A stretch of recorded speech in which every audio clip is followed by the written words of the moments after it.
남편 있는 여인이 그 남편 생전에는 법으로 그에게 매인바 되나 만일 그 남편이 죽으면 남편의 법에서 벗어나느니라.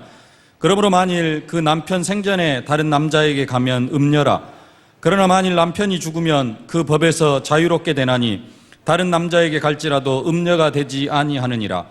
그러므로 내 형제들아, 너희도 그리스도의 몸으로 말미암아 율법에 대하여 죽임을 당하였으니 이는 다르니 곧 죽은 자 가운데서 살아나신 이에게 가서 우리가 하나님을 위하여 열매를 맺게 하려 함이라. 우리가 육신에 있을 때에는 율법으로 말미암아 죄의 정욕이 우리 지체 중에 역사하여 우리로 사망을 위하여 열매를 맺게 하였더니 이제는 우리가 얽매였던 것에 대하여 죽었으므로 율법에서 벗어났으니 이러므로 우리가 영 새로운 것으로 섬길 것이요 율법 조문에 묵은 것으로 아니할지니라. 그런즉 우리가 무슨 말을 하리요? 율법이 죄냐? 그럴 수 없느니라. 율법으로 말미암지 않고는 내가 죄를 알지 못하였으니 곧 율법이 탐내지 말라 하지 아니하였다라면 내가 탐심을 알지 못하였으리라. 그러나 죄가 기회를 타서 계명으로 말미암아 내 속에서 온갖 탐심을 이루었나니 이는 율법이 없으면 죄가 죽은 것임이라. 전에 율법을 깨닫지 못했을 때에는 내가 살았더니 계명이 이름에 죄는 살아나고 나는 죽었도다. 생명이 이르게 할 그 계명이 내게 대하여 도리어 사망에 이르게 하는 것이 되었도다. 죄가 기회를 타서 계명으로 말미암아 나를 속이고 그곳으로 나를 죽였는지라. 이로보건대 율법은 거룩하고 계명도 거룩하고 의로우며 선하도다. 그런즉 선한 것이 내게 사망이 되었느냐? 그럴 수 없느니라. 오직 죄가 죄로 드러나기 위하여 선한 그것으로 말미암아 나를 죽게 만들었으니 이는 계명으로 말미암아 죄로 심히 죄되게 하려 함이라. 우리가 율법은 신령한 줄 알거니와 나는 육신에 속하여 죄 아래에 팔렸도다. 내가 행하는 것을 내가 알지 못하노니 곧 내가 원하는 것은 행하지 아니하고 도리어 미워하는 것은 행함이라. 만일 내가 원하지 아니하는 그것을 행하면 내가 이로써 율법이 선한 것을 시인하노니 이제는 그것을 행하는 자가 내가 아니요 내 속에 거하는 죄니라. 내 속 곧 내 육신에 선한 것이 거하지 아니하는 줄을 아노니 원함은 내게 있으나 선을 행하는 것은 없노라.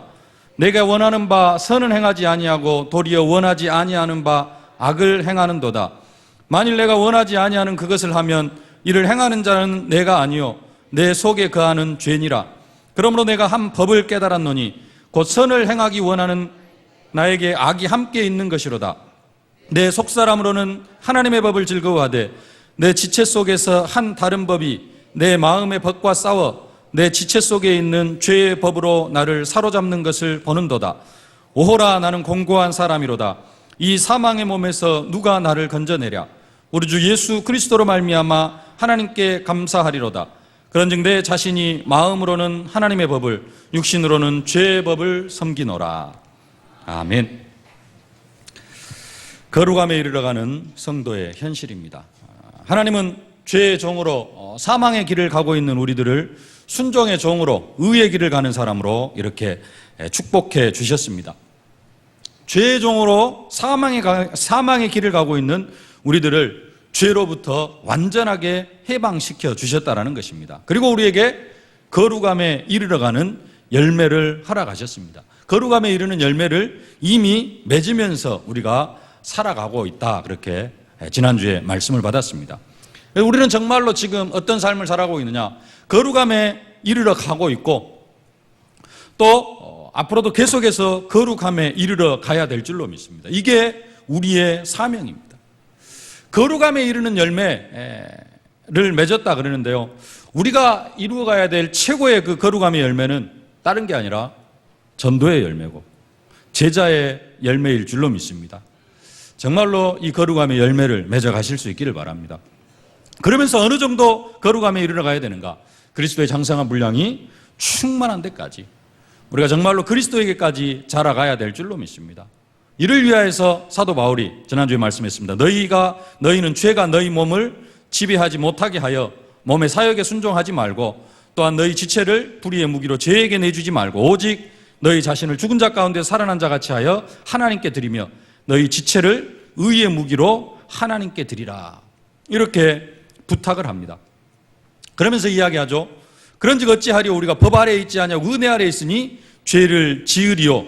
그럴 수 없느니라. 사도 바울이 이 말을 한 이유가 있습니다. 한쪽에는 어떤 사람이 있었는가 하니 율법주의자들이 있었습니다. 율법을 지킴으로 말미암아 우리가 구원을 받을 수 있다. 또 한쪽에는 어떤 사람이 있었는가 하니 이제는 율법의 실체이신 그리스도가 왔기 때문에, 좀 복음적이죠? 율법의 실체이신 그리스도가 왔기 때문에 율법은 이제 폐기되어졌다. 이렇게 생각하는 사람들이 있었습니다. 그래서 몇 주 전인데 로마 3장에서 이런 말씀을 읽어드렸습니다. 그러므로 율법의 행위로 그의 앞에 의롭다 하심을 얻을 육체가 없나니 율법으로는 죄를 깨달음이라. 그러면서 3장 30절에 할례자도 믿음으로 말미암아 무할례자도 믿음으로 말미암아 의롭다 하실 하나님은 한 분이시라. 그러면서 31절에 뭐라고 이야기를 하는군요. 그런즉 우리가 믿음으로 말미암아 율법을 파기하느냐? 그럴 수 없느니라. 도리어 율법을 굳게 세우느니라. 사도 바울이 이렇게 말씀을 했습니다. 율법으로 의롭다함을 얻을 육체가 없고 율법은 그리스도를 바라보게 하는 역할을 했는데 실체이신 그리스도가 왔으니까 이제 율법이 필요 없지 않느냐? 그렇게 생각하는 사람들이 있었습니다. 그래서 우리가 은혜 아래에 있기 때문에 이제는 죄를 지어도 괜찮다. 우리가 뭐 죄 짓는 거, 죄 다 용서받았고 앞으로 지을 죄까지 다 용서해졌는데 이제는 율법 필요 없고 우리는 율법을 지킬 필요도 없다. 그 사람들이 주장하는 것, 죄가 더한 곳에 은혜가 넘쳤다. 그래서 죄를 지어도 괜찮다. 이런 사람들이 있었습니다. 반율법주의자들이라고 하고요. 또 율법 폐기론자들이라고 하기도 합니다. 아무렇게나 살아도 지옥 안 가고 하나님 십자가의 피로, 예수님의 십자가의 피로 우리 모든 죄를 다 용서해 주셨기 때문에 괜찮다라는 것입니다. 조금 지난주에도 말씀드렸습니다마는 비유로 이야기하면은 내 남편이나 내 아내는 내가 무슨 죄를 짓더라도 다 용서해 주는 그런 남편이나 아내이기 때문에 나는 뭐 해도 된다? 바람 피워도 된다. 이렇게 생각하면서 살아가는 사람입니다. 남편이나 아내가 다 용서해 주는 사람이면은 바람을 피울 수도 있습니다. 그래서 바람 피워다 들켜도 아니면은 남편이 알고 있어도 용서해 주기 때문에 괜찮다. 이런 생각인데요. 그럴 수도 있지만은 그 사람의 실체는 뭐냐? 아내를 사랑합니까? 남편을 사랑하는 사람입니까? 뭐가 없어요? 사랑이 없어요. 우리가 죄를 지어도 괜찮다. 맞습니다. 죄를 지어도 우리가 지옥 가거나 그러지는 않습니다. 근데 우리가 은혜 아래에 있기 때문에 죄를 지어도 괜찮다 하는 사람은 어떤 사람이에요? 하나님을 사랑하지 않는 사람입니다. 법으로는 맞습니다. 우리가 죄를 지어도 지옥 가지는 않습니다. 어떤 죄를 지어도 성령께서 한번 내주하시면 지옥 가지 않는다 그랬습니다. 근데 그 사람은 어떤 사람이요? 어쩔 수 없이 또 내 영적 문제 속에서 안 지으려고 했는데 이게 아니라 죄 지어도 괜찮다. 이런 사람은 그 속에 뭐가 없냐? 하나님을 사랑하는 사랑이 없습니다. 예수님의 그 십자가에 피 흘리시기까지, 죽기까지 나를 사랑하신 그 사랑에 대한 감사와 감격이 없는 사람입니다. 그래서 사도 바울이 뭐라고 이야기합니까? 단호하게 그럴 수 없느니라. 우리는 더 이상 죄에 거할 수 없다라고 그렇게 이야기를 한 것입니다. 오늘 로마서 7장에서는 로마서 6장과는 반대되는 그런 사람들을 향하여서 이야기를 합니다. 로마서 6장에서는 율법 폐기론자, 율법 더 이상 필요도 없고 우리는 끝났다라고 이야기하는 사람들이고요. 아직도 어떤 사람이 있느냐? 우리는 율법을 지켜야 된다. 우리는 율법을 무시해서는 안 된다. 하나님을 기쁘시게 하기 위해서는 철저하게 율법을 지켜야 된다라고 주장하는 그런 사람들이 있었습니다. 이런 사람들을 향하여서 사도 바울이 뭐라고 이야기를 하느냐? 우리는 결코 율법을 지킴으로 의로워지는 것도 아니고 율법을 지킴으로 구원을 받는 것도 아니며 오히려 율법은 우리가 어쩔 수 없이 죄인이라는 사실을 절감하게 할 뿐이다라고 그렇게 이야기를 하고 있습니다. 그러면서 이런 내용들을 비유를 들어서 설명을 합니다. 우리 1절부터 3절까지만 함께 봉독을 하겠습니다. 형제들아, 내가 법 아는 자들에게 말하노니 너희는 그 법이 사람이 살 동안만 그를 주관하는 줄 알지 못하느냐? 남편 있는 여인이 그 남편 생전에는 법으로 그에게 매인바되나 만일 그 남편이 죽으면 남편의 법에서 벗어나느니라. 그러므로 만일 그 남편 생전에 다른 남자에게 가면 음녀라. 그러나 만일 남편이 죽으면 그 법에서 자유롭게 되나니 다른 남자에게 갈지라도 음녀가 되지 아니하느니라. 결혼법에 의하면은 남편에게 매여 남편의 지배를 받는 아내가 그 남편에게 있어서 자유를 얻는 길은 뭐밖에 없다? 남편이 죽는 경우밖에 없다라는 겁니다. 그래서 사도 바울은 이 죽음이 모든 계약을 소멸시킨다라는 그러한 법적 원리로 지금 복음과 율법, 예수님과 율법과의 관계를 이야기를 하고 있습니다. 두 가지로 이야기를 하는데요. 하나는 남편의 죽음으로 인해서 완전한 자유와 해방을 얻는 것을 말하고요. 또 하나는 아내가 옛 남편인 율법에 대하여 죽고 새 남편 되시는 예수 그리스도와 결혼하는 것에 대해서 그렇게 이야기를 합니다. 그 말이 이제 4절에 나와 있는데요. 그러므로 형제들아 너희도 그리스도의 몸으로 말미암아 율법에 대하여 죽임을 당하였으니. 누가 죽어요? 또 하나의 방법은 앞에서는 1절부터 3절까지는 남편이 죽는 경우에 내가 남편의 법으로부터 해방을 받는데, 남편에게서 해방을 받는데, 또 하나는 이제 그 법이 아니라 이제 좀 다른 법으로 설명을 합니다. 내가 율법에 대해서 죽어버리면은, 그리고 누구에게 시집을 가면은, 예수님께 시집을 가면은, 예수님과 결혼을 하면은 내가 그 법에서 완전히 해방을 받는다라고 그렇게 말씀을 하고 있습니다. 이렇게 될 경우에 남편이 죽거나 누가 죽으면은 내가 그 율법에 대해서 완전히 죽어버리면은 율법을 완벽하게 만족시키면서 이 어떤 의무로부터 해방이 되어진다. 율법의 의무로부터 해방이 되어진다라고 그렇게 설명을 하고 있습니다. 사실 우리는 이 응답 속으로 이미 들어왔습니다. 우리는 십자가에서 뭐에 대해서요? 율법에 대해서 완전히 죽은 자가 되어졌습니다. 율법에 대해서 죽은 자가 되어졌고 우리는 이제 누구와? 그리스도와 혼인한 관계가 되어졌습니다. 근데 문제는 뭐냐? 우리가 새로운 남편, 새로운 신랑, 예수님을 신랑이라 그러고 남자들도 마찬가지입니다. 영적인 관계이기 때문에 꼭 아들 그러면 나는 딸인데요 하는 그런 사람도 있는데, 또 신랑 하면 나는 남자인데요 하는데 그런 개념이 아니고 예수님은 누구예요? 신랑입니다. 우리는 어떤 관계예요? 영적으로 신부 관계. 그래서 남자도 뭐예요? 신부 관계입니다. 그래서 우리가 영적으로 예수님과 혼인 관계가 되어졌는데, 이 혼인 관계가 제대로 이렇게 축복된 관계가 되어지지 않는 사람들이 있어요. 그래가지고 예수님과 영적 결혼 관계에 실패를 해가는 사람, 쉽게 말하면 신앙생활에 실패를 해나가는 그런 사람들이 있다는 겁니다. 그럼 왜 그 사람들이 신앙생활에 실패를 하느냐? 이유는 남편이 아직도 죽지를 않았어. 옛 남편이 죽었는데 어디에 붙잡혀 살아가느냐? 그 죽은 남편에 붙잡혀서 살아가요. 그런 사람도 있잖아요. 너무 남편을 사랑하다가 보면은, 옛 남편을 너무 사랑하다가 보면은 죽었는데도 잊지를 못해. 늘 생각하고 거기에 붙잡혀 살아가는 사람들이 있어요. 너무 사랑하다가 보니까. 여러분들은 세상에 대해서, 죄에 대해서 좀 지긋지긋해가지고 시원하다, 이제 그런 분들은 쉽게 이렇게 복음 속으로 쫙 들어올 수 있는데, 누가 힘드냐? 옛날에 세상이 너무 좋고 세상 속에서 너무 행복했고 그런 사람한테 뭐 하라고 하면은, 예수 믿으라고 하면은, 여기 너무 좋은데 이걸 못 잊고 있는데 새로운 신랑을 옆에다 갖다 딱 앉혀놓으니까는 맨날 어디로 가려고 그래요? 옛날 남편 찾아가려고 그래요. 그래서 신앙생활에 실패하는 것입니다.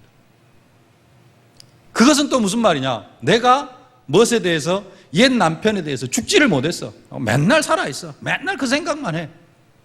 그리고 새로운 신랑, 더 비교할 수 없는 새로운 신랑 대신 예수님은 별로 양해가 안 참아. 이런 사람이 있나? 뭘 하라고. 이렇게 하다가 보니까 결국은 어떻게 한다는 거예요?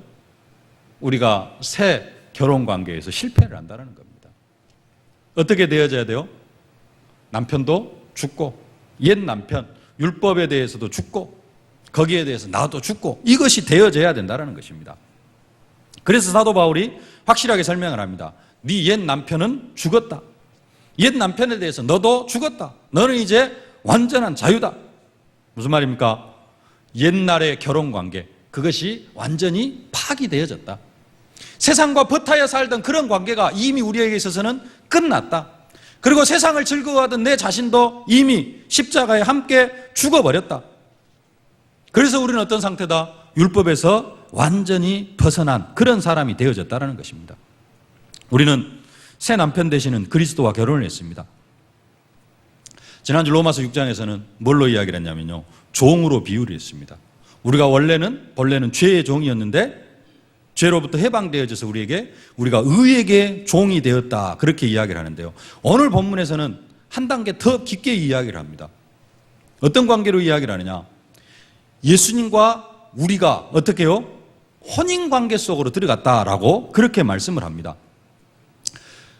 종의 관계에 있어서 새로운 주인을 맞이한 종은 새로운 주인의 명령에, 새로운 주인의 말에 복종을 해야 됩니다. 근데 새 남편과 결혼한 아내는, 예수님과 혼인관계 속으로 들어온 우리 성도들은 예수님에게 복종할 뿐만 아니라 이제는 그 남편 되신 예수님과 하나가 되어질 것을 말씀하는 것입니다. 이 결혼관계, 우리가 예수님과 결혼했다고 하니까요, 이 결혼관계를 지금 젊은 사람들의 어떤 그 혼인, 결혼 사상으로 적용을 하면은 절대 안 됩니다. 지금 우리 성가대 할머니라고 하면 좀 그렇습니까만은 우리 나이 드신 권사님들이 계시는데, 우리 권사님들이 결혼을 했을 때 그 혼인 관계하고 지금 젊은 사람들이 결혼하면서 그 남편과 아내와의 관계하고는 같습니까? 틀리죠. 천지 차이죠. 네. 그렇습니다. 우리 할머니들이 결혼할 때는 남편 말에 절대 복종이고 남편 말에 무슨 토를 달아요.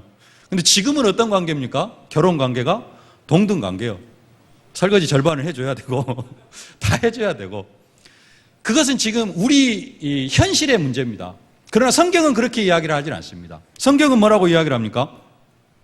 그 서말신 목사님 그런 이야기를 했습니다. 결혼이라는 단어가 무릎 꿇다라는 의미가 있다. 그래서 아내가 남편에게 무릎 꿇는 게 결혼이다, 그런 말을 어원적으로 풀어주셨는데요, 성경도 그렇게 이야기를 합니다. 성경도 뭐라고 이야기를 하느냐? 아내들은 자기 남편에게 복종하기를 주께 하듯 하고, 남편들은 아내 사랑하기를 그리스도께서 교회를 사랑하시고 위하여 자신을 주심같이 하라, 이렇게 말씀합니다. 그래서 성경대로 우리가 예수님과 결혼했다라는 말은 무슨 말이냐? 예수님께 복종하는 것을 의미를 합니다. 그런데 이제 막 우리 그 어떤 지금 2013년도 어떤 사상을 가지고 우리가 결혼했으면 뭐 예수님과 나하고 뭐 하고 같이 일도 하고 막 그냥 행복하게 살아가는 그런 관계가 아니라는 것입니다. 다른 비유도 있습니다. 친구 비유도 있고 뭐 목자 비유도 있고 여러 가지 비유가 있는데, 특별히 오늘 본문에서는 예수님과 우리와 관계를 무슨 관계로? 혼인관계로. 혼인관계는 어떤 관계다? 절대적인 복종이 있고, 그러면서 어떤 관계? 예수님과 우리가 하나가 되어지는, 부부는 한 몸이잖아요. 그게 성경에서 말하는 겁니다. 하나님께서 우리를 그렇게 축복하셨다라는 것입니다. 종의 신분, 지난주 말씀드린 종의 신분은 뭐만 있는데? 복종만 있는데, 이제는 복종을 넘어서서 복종 그 다음에 또 뭐가 포함이 되어져요? 예수님과 하나가 되어지는. 다음 주나 그 다음 주에 말씀드리겠습니다만은, 하나님과 우리의 관계에 있어서 로마서 6장에서는 종의 관계로 이야기를 했습니다만은 로마서 8장에서는 뭐라고 이야기하냐? 우리는 상속자다. 하나님 나라를 유업으로 받을, 천국의 축복을 유업으로 받을 상속자다라고까지 이야기를 합니다. 이렇게 우리의 신분에 대해서 점점 더 구체적으로 밝히 그렇게 이야기를 하고 있습니다. 중요한 것은 뭐냐? 우리가 지금 어떤 관계가 되어졌다? 율법과의 관계 속에 있어서 우리가 완전하게 율법에 있어서는 해방받은 사람이 되어졌다, 이것을 설명을 하고 있습니다. 근데 우리가 율법에 대해서 해방을 받고 또 율법에 대해서 죽었다고 하니까 어떤 사람들이 이렇게 생각하는 사람이, 율법은 나쁜 것이 아니냐? 누가 그런 이야기를 합니다. 아니, 하나님 괜히 그 선악과 만들어가지고 인간 하나님 떠나게 만들고 저주와 재앙 가운데 빠지게 하고 하나님 선악과 안 만들었으면은, 예. 그런 것처럼 율법, 또 하나님께 또 그것도 만들어가지고는 그 율법 나쁜 것 아니냐. 그렇기 때문에 율법에 대해서 죽어야 되고 율법에 대해서 해방을 받았다라고 하지 않느냐. 이렇게 생각하는 사람들이 있다라는 것입니다. 그래서 사도 바울이 설명을 합니다. 악하면은 죄가 악한 것이지 그 죄를 죄라고 규정하는 그 법이 악한 것은 아니다. 그러면서 율법은 선한 것이다 라고 그렇게 이야기를 합니다. 오늘 12절 말씀 함께 봉독하겠습니다. 이로 보건대 율법은 거룩하고 계명도 거룩하고 의로우며 선하도다. 14절에 우리가 율법은 신령한 줄 알거니와. 율법은 뭐예요? 신령하고 또 거룩하고 의롭고 선하다라는 것입니다.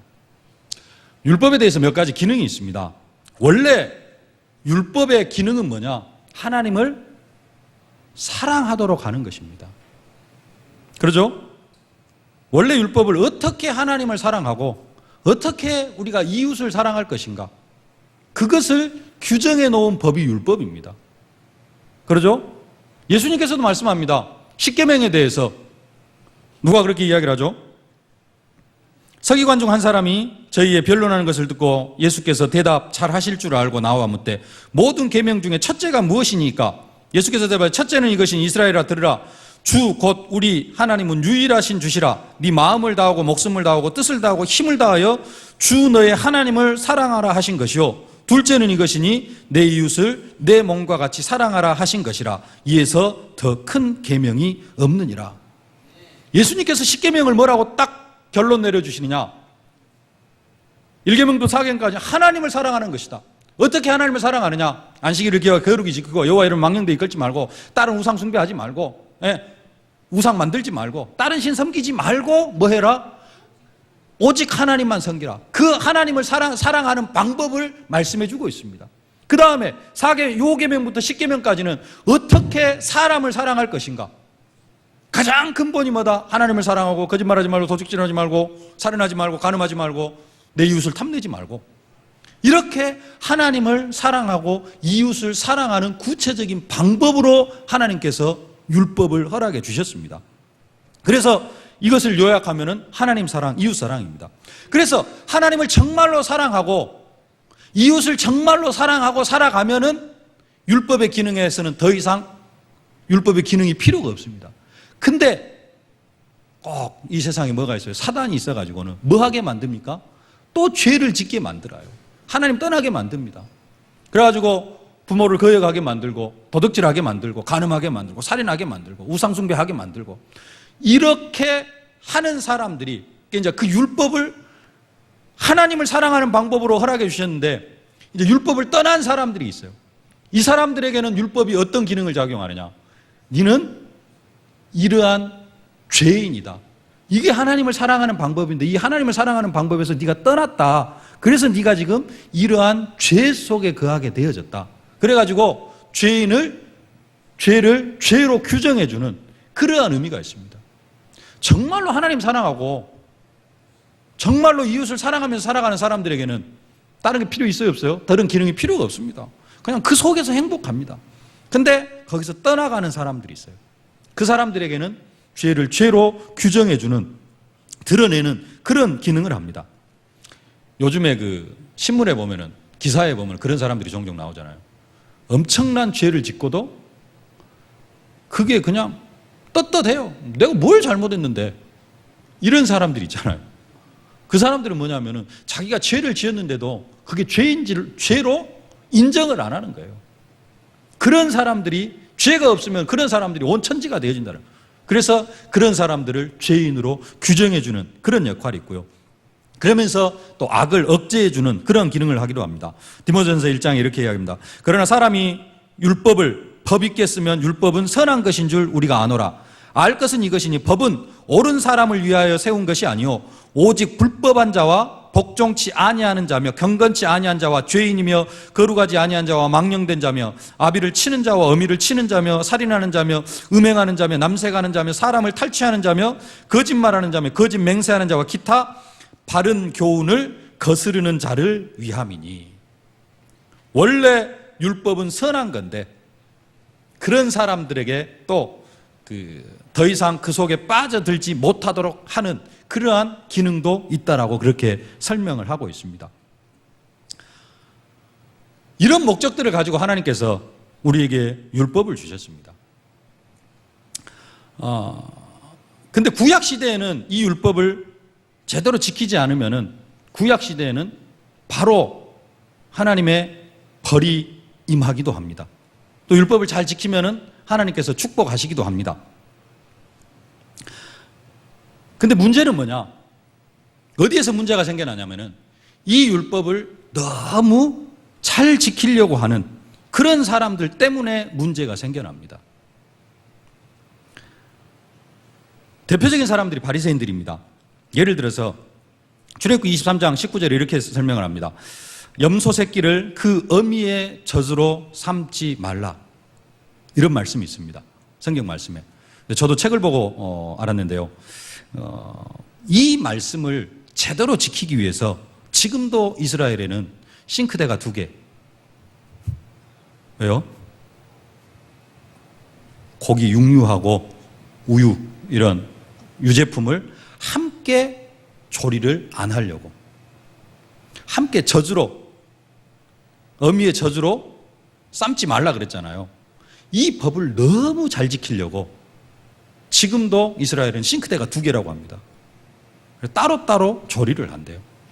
사용하는 칼도 2개, 그릇도 2개, 따로따로 쓴다고 합니다.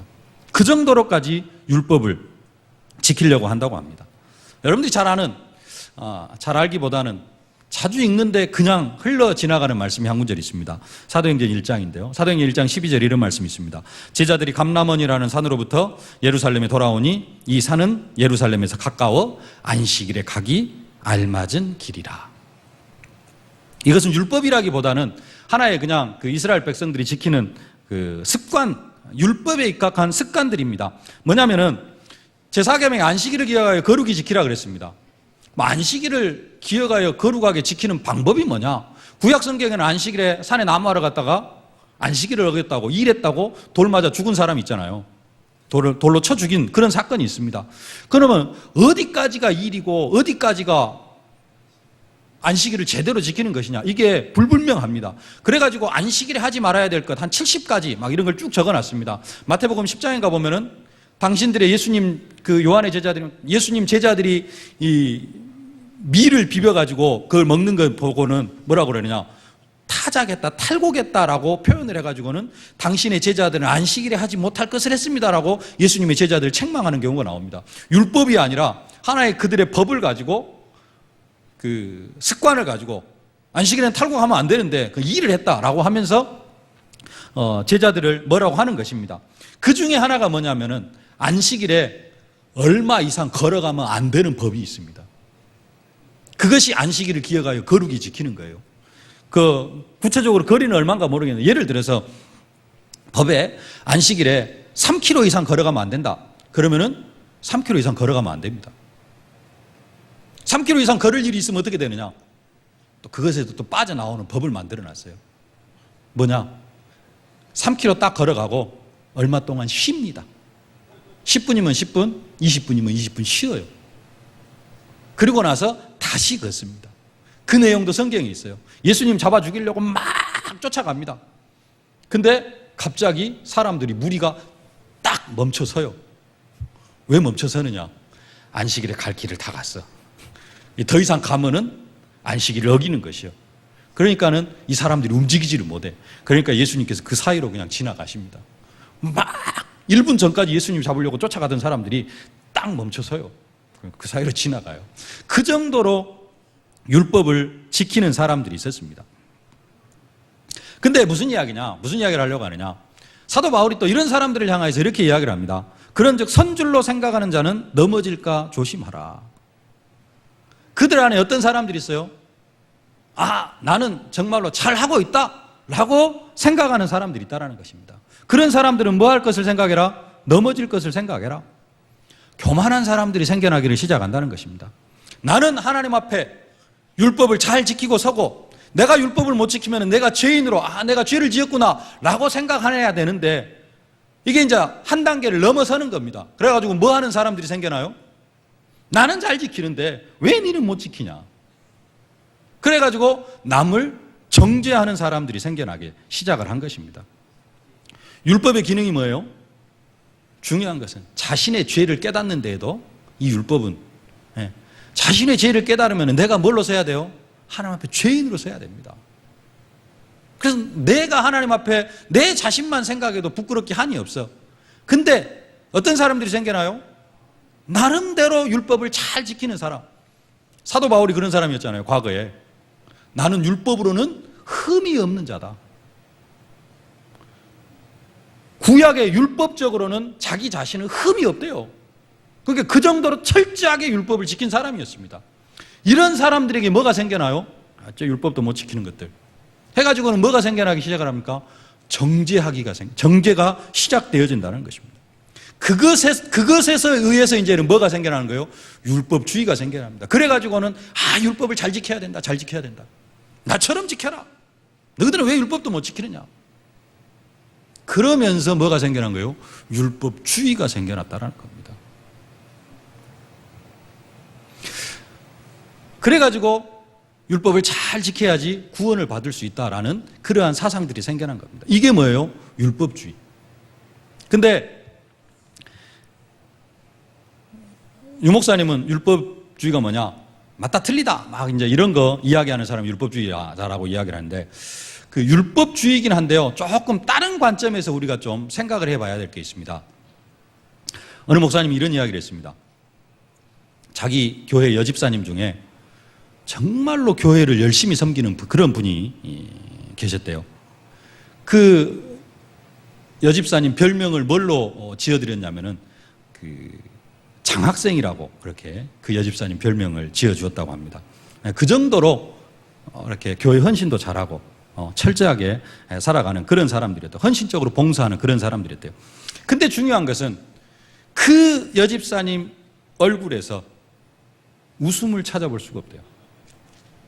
헌신도 그렇게 열심히 하고 봉사도 그렇게 하는데 진짜 몸이 닳도록 교회를 위해서 헌신을 하는데 그분 얼굴에서 웃음을 찾아볼 수가 없었대요. 근데 그 목사님이 거의 40대 중반이 넘어가는데 나이가 거의 비슷하대요. 근데 결혼도 안 하더래요. 나중에 이 여집사님의 사연을 알고 보니까 그 여집사님이 대학생 때 남자와 동침을 해가지고 순결을 잃어버렸대요. 그 사건 이후로 자기가 자기 자신을 용서를 할 수가 없었대요. 하나님 자녀인 내가 결혼 전에 남자와 동침을 해서 순결을 잃어버렸다. 이 죄책감 때문에 자기 자신을 용서를 할 수가 없었고 지금까지 그렇게 교회를 열심히 하고 한 이유가 뭐냐? 뭐 하려고요? 그 죄책감에서 해방받아 보려고.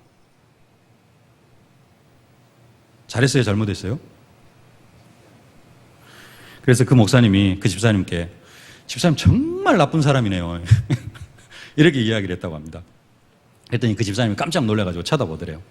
집사님이 남자와 동침해서 순결을 잃었기 때문에 집사님이 나쁜 사람이 아니라 예수님이 집사님을 위해서 십자가에 피 흘려 죽기까지 사랑하심으로 집사님의 죄를 다 용서해 주셨는데 그러면은 예수님 정말로 감사합니다 하고 살아가면 되는데 왜 집사님은 예수님이 요구하지도 않는 그 죄값을 치르려고 그렇게 열심히 봉사를 합니까?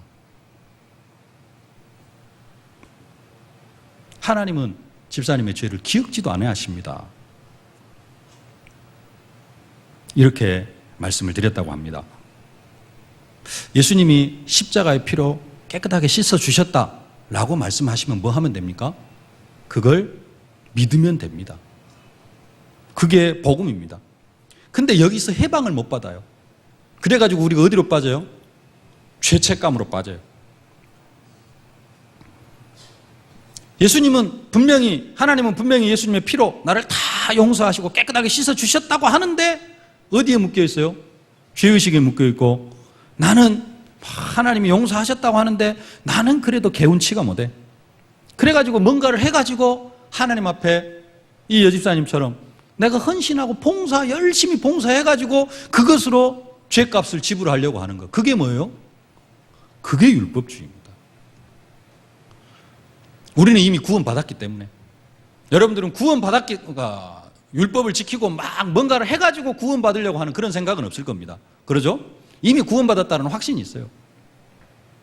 근데 과거의 상처에 매이고 과거에 내 죄에 매여가지고 예수님이 용서해 주시고 하나님이 용서해 주셨다고 하는데 그걸 받아들이지 못하고 그 속에 묶여 살아가고 그것에서 해방받기 위해서 뭔가를 계속해서 해나가려고 하는 것. 이게 율법주의라는 것입니다.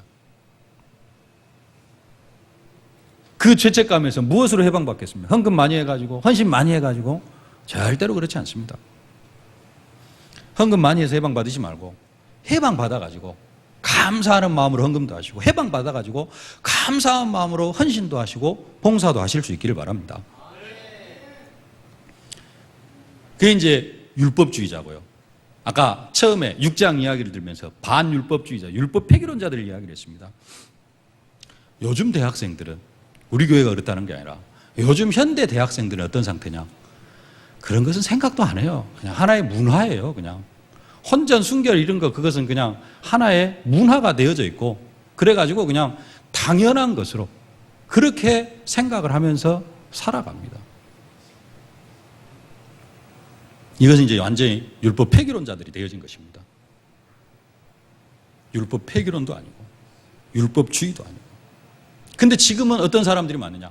완전히 양쪽으로 율법을 지켜가지고 내가 뭔가를 행위로 나아가려고 하는 것, 아니면 율법을 완전히 무시해버리는. 사실은 우리 속에도 아까 그런 거 많이 있잖아요. 내가 죄를 짓고 나면은 뭐 해야 돼요? 예수님 앞에 딱 용서받는 게 중요한 게 아니고 그래도 좀 뭔가를 해야 되고 40일 뭐 금식 기도라도 좀 한번 해봐야 되고 아침 금식이라도 좀 한번 해봐야 되고. 조금 다른 이야기입니다만은 상처에 매여서 살아가는 사람들이 있습니다. 상처 없는 사람이 없는데요, 막 그 상처 속으로 빠져 들어가는 그런 사람들이 있습니다. 서말신 목사님 그 이야기를 하시더라고요. 상처라는 단어의 그 원어의 어근이 뭐냐? 어근이 우상숭배하고 같대요. 우상숭배라는 단어하고 같답니다. 그래서 상처 속에 묶여 살아가는 사람들은 우상숭배하는 사람하고 똑같다라는 거예요. 그렇게 그 서말신 목사님이 해석을 하시더라고요. 과거의 제 영적 문제, 이런 부분에서 완전히 해방받으실 수 있기를 바랍니다. 이게 우리의 현실이에요. 우리는 거룩함에 이르는 열매를 이미 맺었고 또 그리스도의 장성한 분량이 충만한 데까지 이르러 가야 되고 그렇게 거룩함에 이르러 가야 되는데 우리의 현실은 한편으로는 율법 폐기론자, 괜찮아. 요즘은 시대가 그렇게 되어졌잖아요. 새벽에도 한번 말씀드렸습니다만은 제가 막 예수 믿을 때 20몇 년 전에, 한 25년 전에 예수 믿을 때 뭐 했냐면은 주일날 버스를 타고 가야 되나 말아야 되나 이것 가지고 막 그 이야기했었어요. 왜냐? 주일날 돈 쓰면 안 되기 때문에. 주일날 마트를 간다, 주일날 시장을 보러 간다. 권사님들 어쩝니까? 옛날에 그런 이야기 했어요, 안 했어요? 주일날 시장 보러 가면 안 돼요. 우리 목사님 가끔 그 이야기 하시잖아요. 주일날은 12시까지 공부 절대 안 했어. 12시 땡 되면 공부했어요. 예. 옛날에는 그 정도로까지 무엇을 생각했냐면은 뭔가 하나님 앞에서 바로 서는 게 뭐냐, 이것을 생각했는데요. 지금은 시대가 어떤 시대예요? 완전히 그런 것들이 다 사라져 버렸습니다. 한편으로는 뭐 좀 자유하기도 합니다만 그게 맞다 틀리다라는 게 아니라 지금 어떤 그런 개념, 뭔가를 그 죄에 대해서 규정할 수 있는 그런 것들이 완전히 무너져 버린 그런 시대가 되어졌다는 겁니다. 그러면서 문화가 어떻게 되어져 가요? 그냥 그런 걸 뭘 죄로 여기고 막 죄로 규정할 게 사실은 없어져 버렸어요. 또 한편으로는 너무 율법주의. 이거 해야지만이 구원받을 수 있다. 그런 해야지만이 구원받을 수 있다가 아니라 이미 용서해 줬는데 그 용서를 마음껏 누리지 못하고 내가 또 뭔가를 거기에 더해야 되는 것 같은, 내가 뭔가 헌신을 하고 내가 뭔가 5분 기도하면 안 되고 한 3일 작정 기도해야 되고 이런 것으로 나아가는 것, 현실이 우리의 현실이라는 것입니다. 그래서 오늘 메시지가 거룩함이 이루는 열매를 맺는 성도의 현실입니다. 우리는 몇 주 전에 말씀드린 것처럼 완전히 해방을 받아서 나의 옛사람은 그리스도와 함께 완전히 십자가에 못 박혀 죽었다. 죄에 대하여 죽은 나는 더 이상 죄 가운데 살아갈 수 없는 사람이다. 그리스도 예수 안에서 나는 생명이 왕노릇하는 사람이다 라고 고백하면서 살아가야 되는데, 그럼에도 불구하고 우리는 또 과거의 상처에 매이기도 하고 내 죄 문제에 매이기도 하고 또 내가 어떤 상태로 들어가기도 해요. 또 죄 가운데 빠지기도 하고. 19절부터 함께 봉독하겠습니다. 내가 원하는 바 선은 행하지 아니하고 도리어 원하지 아니하는 바 악을 행하는도다. 만일 내가 원하지 아니하는 그것을 하면 이를 행하는 자는 내가 아니요 내 속에 거하는 죄니라. 그러므로 내가 한 법을 깨달았노니 곧 선을 행하기 원하는 나에게 악이 함께 있는 것이로다. 내 속사람으로는 하나님의 법을 즐거워하되 내 지체 속에서 다른 한 법이 내 마음의 법과 싸워 내 지체 속에 있는 죄의 법으로 나를 사로잡는 것을 보는도다. 오호라 나는 공고한 사람이로다. 이 사망의 몸에서 누가 나를 건져내랴. 오늘 2부 예배 메시지가 24시 함께 하시는 하나님인데요, 우리가 24시 기도를 누리고 24시 하나님과 함께하는 것을 누려야 되는데, 아까 말씀드린 것처럼 그렇게 죄에 묶여있는 사람은 24시 기도에도 그것은 하나님이 전혀 기뻐하지 않는 기도입니다. 그러겠잖아요. 내가 뭔가를 해가지고 하나님 앞에 나아가려고 하는 사람이 기도를 하면은 아까 그 여집사님처럼 그 죄를 어떻게 씻어보기 위해서 예수님 앞에, 하나님 앞에 그 죄 씻음을 받기 위해서 막 헌신하고 봉사하고, 그런 식으로 24시 헌신하고 봉사하고 24시 기도하면은 하나님께 그거 기뻐하시겠습니까? 먼저 이런 부분들에 응답을 받아야 될 줄로 믿습니다. 뭘로요? 오직 예수. 그런데 또 내 삶이 원하지 않게 어디 속으로 빠져들어가요? 죄 가운데로 빠져들어가요. 그래요, 사도 바울처럼, 사도 바울이 뭐라고 얘기합니까? 오호라 나는 공고한 사람이로다. 이 사망의 몸에서 누가 나를 건져내라. 우리 목사님 말씀처럼 죽겠다, 누가 나 좀 살려주라, 이런 탄식이 나옵니다. 근데 그때 사도 바울의 결론은 뭐냐? 25절입니다. 우리 주 예수 그리스도로 말미암아 하나님께 감사하리로다. 나는 그렇게 죽을 상황인데, 그렇게 죽을 상황에서 뭘 생각하느냐? 예수 그리스도를 통한 구원을 나에게 허락해 주신 것을 하나님 앞에 감사한다라는 겁니다. 오호라 나는 공고한 사람들로도 이 사망의 몸에서 누가 나를 건져내라. 그 상황 속에서 뭐 해야 되느냐? 이런 나를 위해서 뭐 하셨구나? 예수님 십자가에 못 박혀 죽으셨구나. 그래서 바로 뭐가 나와야 돼요?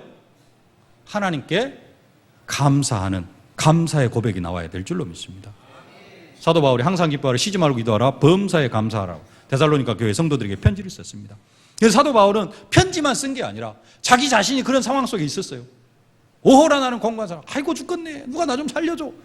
근데 그때 그 상태 속으로 계속해서 빠져들어가는 것이 아니라 바로 뭐라고 합니까? 우리 주 예수 그리스도로 말미암아 하나님께 감사하리로다.